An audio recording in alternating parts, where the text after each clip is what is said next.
বাঙালিদের ১২ মাসে ১৩ পার্বণ। এর মধ্যে হচ্ছে পৌষ পার্বণ, এটাও একটা বড় উৎসব। তো তারই আয়োজন চলছে। কালকে তো বানিয়েছি তিলের নাড়ু, তিলের পুরটা, আর আজকে বানাবো হচ্ছে নারকেলটা।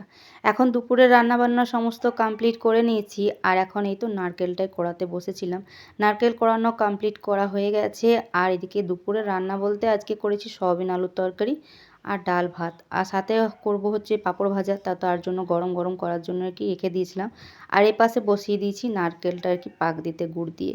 তো দুটো কাজ আমার একসাথে হচ্ছে। আর এদিকে ধনেপাতা অনেকগুলো ছিল, চাটনি তো বারবার খাওয়াই হয়, তো আজকে ভাবলাম বড়া বানিয়ে দিই। তাই ওটাকে পুরোপুরি মানে বেসন টেসন দিয়ে মেখে রেখে দিয়েছিলাম, শুধুমাত্র খাওয়ার সময় গরম গরম ভাজবো বলে। তো দেখো এদিকে আমার ধনেপাতার বড়া ভাজা, আর এদিকে পাঁপড় ভাজা রেডি। আর এদিকে কিন্তু নারকেলের পুরটাও একেবারে কমপ্লিট হয়ে গেছে। মানে দুটো কাজ একসাথে কিন্তু সুন্দরভাবে হয়ে গেছে। তো এইভাবে করে কাজগুলো গুছিয়ে করতে পারলে নিজেরই আর কি ভালো।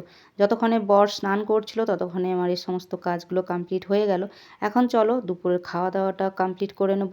মেয়ে একটু আগেই খেয়ে উঠলো, আর এখন আমরা সবাই মিলে খেতে বসছি।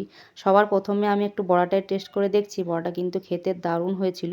আর এবছর ফার্স্ট টাইম আমি ধনেপাতার বড়াটা মানে এবছর বানালাম, এর আগে অনেকবার বানিয়েছি।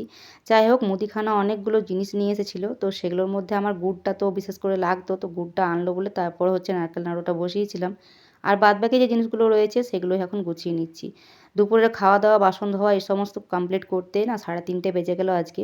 আর সংসারের কাজে সারাদিন নিজেকে যতই মানে উজাড় করে দাও না কেন, দিন শেষে কিন্তু আমাদের কোনোরকম কোনো নাম নেই। এমনকি আমার বরের কাছে আমি কখনোই লক্ষ্মীমন্ত বউ হয়ে উঠতে পারিনি। আজকে দুপুরে খাওয়া ধোয়া মুছো এগুলো করতে না 3:30 বেজে গেল, তাই আর শুলাম না। ভাবলাম সংসারের কাজগুলো করতে থাকি একটার পর একটা। তো জিনিসপত্রগুলো যেহেতু গোছানো ছিল মুদিখানা, তো সেগুলো সমস্তটা গুছিয়ে, আর এই যে একটুখানি না চাল ভিজিয়েছিলাম। তিথি আজ বেশ কয়েকদিন থেকে বলছে মা ছিলকে বানাও ছিলকে বানাও, তো সেই জন্য বললাম আজকেই বানাই। তো আগেকার দিনে তো হচ্ছে নিয়ম ছিল যে আজকের দিনে গুড়ি কোটার নিয়ম ছিল। বাবার বাড়িতে আগে আমাদের জানো তো ঢেঁকি ছিল, যখন আমাদের মানে ছোটো ছিলাম তখন। তো আজকের দিনে হচ্ছে অনেকে এক ডালা করে গুঁড়ি নিয়ে মানে চাল নিয়ে আসতো কুটতে, এক ডালা করে। আর ঢেঁকিতে পা দিতে মানে আমাদের ভীষণ ভালো লাগতো, তখন তো ছোট ছিলাম। তো মা জেঠিমারা সবাই বকাবকি করতো, ভয় করতো আর কি যদি পা ফেলে ফেলি, তার জন্য আর কি। তবে এখন আর সেদিন নেই, আর এখন সেভাবে কোনো চাল কোটার নিয়মও নেই। কারণ এখন মিক্সিতেও হয়তো কেউ একটু একটু অল্প স্বল্প হয়তো পেস্ট করলো, বা কি গুঁড়ি কিনে নিয়ে এসে পিঠে বানায়। তো ভাবলাম নিয়ম কিছু নেই, তবু এই যে মেয়েটা খেতে চেয়েছিল বলে বানালাম কয়েকটা ছিলকে। আর কালকে বানাবো হচ্ছে পিঠে।